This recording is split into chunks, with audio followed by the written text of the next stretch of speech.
오늘의 말씀 마태복음 22장 15절부터 22절 말씀. 하나님 아버지, 목요일 이 아침도 주님의 은혜를 사모함으로 주님 앞에 나갑니다. 이 시간에도 우리 모두에게 말씀을 통해 하나님의 음성을 들려주옵소서. 예수님의 이름으로 기도합니다. 아멘. 할렐루야. 성기 성도 여러분, 오늘도 하나님의 은혜와 평강이 가득한 하루가 되시길 축복합니다. 오늘 우리에게 주는 하나님의 말씀은 마태복음 22장 15절에서 22절 말씀입니다. 예수님이 거침없는 말씀과 행동은 바리새인들을 분노케 했습니다.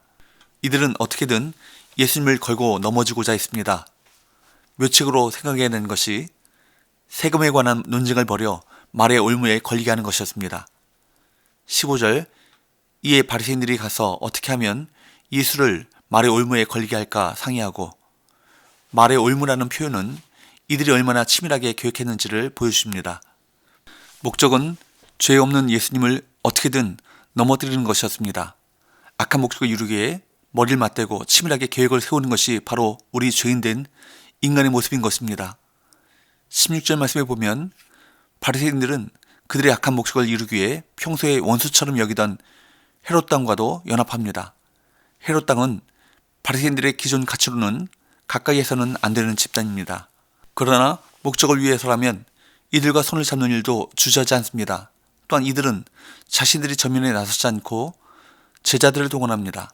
16절, 자기 제자들을 헤롯 당원들과 함께 예수께 보내어 말하되, 선생님이여, 우리가 아노니 당신은 참되시고 진리로 하나님의 도를 가르치시며 아무도 꺼리는 일이 없으시니 이는 사람을 외모로 보지 아니하심이니이다.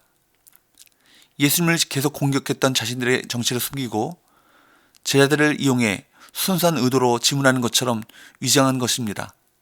손바닥으로 하늘을 가릴 수 있다고 믿는 것이 어리석은 죄인들의 큰 착각입니다. 예수님을 찾아온 이들은 먼저 예수님을 참되고 진리로 하나님의 도를 가르치시는 분으로 치켜 세웁니다. 이는 그들의 질문에 예수님이 회피하지 못하도록 하려는 의도가 있었습니다. 이들은 또한 예수님이 아무도 꺼리는 일이 없으시다고 말합니다. 예수님이 사람들이나 상황 때문에 말을 가리거나 타협하는 말을 하지 않는 분이라고 함으로써 말의 올무에 걸리게 하려는 것입니다. 잠언 29장 5절 말씀처럼 아첨은 발 앞에 그물을 치는 것입니다. 이렇게 한참 아첨을 떤 후에 이들은 예수님께 어떤 질문을 합니까?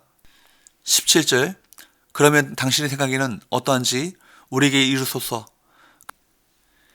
가이사에게 세금을 바치는 것이 옳으냐고 질문합니다. 헤롯 당원들과 함께 온 이유가 바로 이것입니다.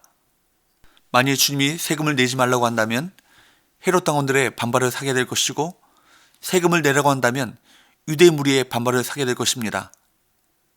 바리새인들은 이 질문을 생각해내고는 아마도 정말 기가 막힌 질문이다 라고 쾌재를 불렀을 것입니다. 예수님을 자기들 수준에서 생각했던 것입니다. 예수님께서는 그들에게 세금 낼 돈을 보이라고 요구하십니다. 그러자 그들은 데나리온 하나를 가져왔습니다. 20절에서 예수님께서는 데나리온을 가리키며 그 안의 형상과 글이 누구의 것이냐고 물으십니다. 당시 데나리온 동전에는 황제의 형상과 함께 그를 신의 아들로 묘사하는 문구가 새겨져 있었습니다. 그러므로 데나리온 자체가 바리새인들이 거부하는 로마 정부의 것임을 부각하시기 위한 것이었습니다. 아마도 그들은 전대나 주머니에서 그 동전을 꺼냈을 것입니다. 이는 그들이 비록 로마 정부의 세금 제도는 거부하면서도 로마의 경제 제도에서 벗어날 수 없음을 보여줍니다. 그들은 예수님의 이 질문에 가이사의 것이라고 대답합니다. 그들 스스로 가이사에게 속해 있음을 시인한 것입니다. 그러자 이제 예수님께서는 최종 답변을 주십니다. 21절 하반절, 그런즉 가이사의 것은 가이사에게, 하나님의 것은 하나님께 바치라. 하나님께서 세우신 세상 권세도 인정하지만 그러나 궁극적으로는 하나님께 모든 권세가 있음을 암시하는 말씀인 것입니다. 가이사의 것도 엄밀히 말해 하나님의 것이기 때문입니다. 우리는 하나님 나라 백성인 동시에 세상 나라의 국민이며 사회의 구성원입니다. 우리가 속한 나라의 국민, 시민으로서 책임과 의무를 성실하게 감당해야 합니다.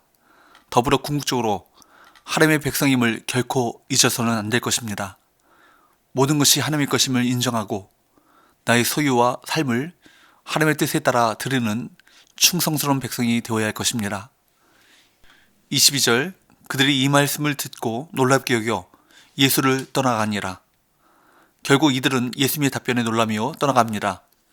그들은 예수님을 말의 올무에 걸려 넘어뜨려야 했지만 예수님은 오히려 진리를 가르치시는 기회로 삼으셨습니다. 그들의 위선을 드러내시고 하나님이 세우신 질서와 절대 권위를 나타내셨습니다. 사랑하는 여러분, 예수님께서는 로마의 지배 아래에 있는 유대인들의 정치 상황을 인정하셨고 그 상황 속에서 사회의 구성원이 감당해야 할 의무가 있음을 인정하신 것입니다. 이는 하나님의 백성이 사회적으로나 정치적으로 책임감 있는 행동을 통해 하나님의 백성다운 정직한 삶, 거룩한 삶을 보여야 한다는 말씀이기도 합니다. 동시에 그리스도인들은 세상의 권력 아래에서 충실하게 살아야 하지만 그보다 더 높은 세상에 주목해야 합니다. 바로 황제보다 더 크고 높은 권세를 가지신 하나님을 향한 충성입니다. 그렇기에 예수님께서는 가이사의 것은 가이사에게 바쳐야 하지만 하나님의 것은 하나님께 바치라고 명하십니다. 그런데 온 세상의 만물의 창조주이시고 만왕의 왕이신 하나님은 온 세상 만물의 주인이십니다. 세상에서 하나님의 소유가 아닌 것은 없습니다. 모든 것이 하나님의 것입니다. 그러므로 하나님의 것은 하나님께 바치라는 명령은 우리의 모든 것이 하나님의 것임을 인정하라는 말씀입니다. 그리고 하나님의 뜻에 따라 우리 소유와 삶을 드려야 한다는 말씀인 것입니다. 재물이든 시간이든 인생이든 하나님의 것이 아니라 내 것이라고 생각하면 하나님께 바치지 못합니다. 그러나 나의 모든 것이 하나님의 것임을 진심으로 인정하는 그 청지의식을 갖고 있다면 기꺼이 드릴 수 있습니다. 우리는 하나님 나라의 백성인 동시에 세상 나라의 국민이며 사회의 구성원입니다. 우리가 속한 나라의 국민, 시민으로서 책임과 의무를 성실하게 감당해야 합니다. 더불어 궁극적으로 하나님의 백성임을 결코 잊어서는 안 될 것입니다. 모든 것이 하나님의 것임을 인정하고 나의 소유와 삶을 하나님의 뜻에 따라 드리는 충성스러운 백성 되시기를 축복합니다. 기도합시다. 살아계신 하나님 아버지, 가이사의 것은 가이사에게, 하나님의 것은 하나님께 바치라는 주님의 말씀을 듣습니다. 하나님을 믿는 우리 모든 사람들이 하나님의 말씀에 귀 기울여 정직한 삶을 살게 하여 주옵소서. 정직한 세금보고를 하게 하시고 하나님 앞에서 정직한 11조를 감당하게 하셔서 물질 분야에서 깨끗하고 순결하게 살아가는 모든 성도들 되게 하여 주옵소서. 예수님의 이름으로 기도합니다. 아멘.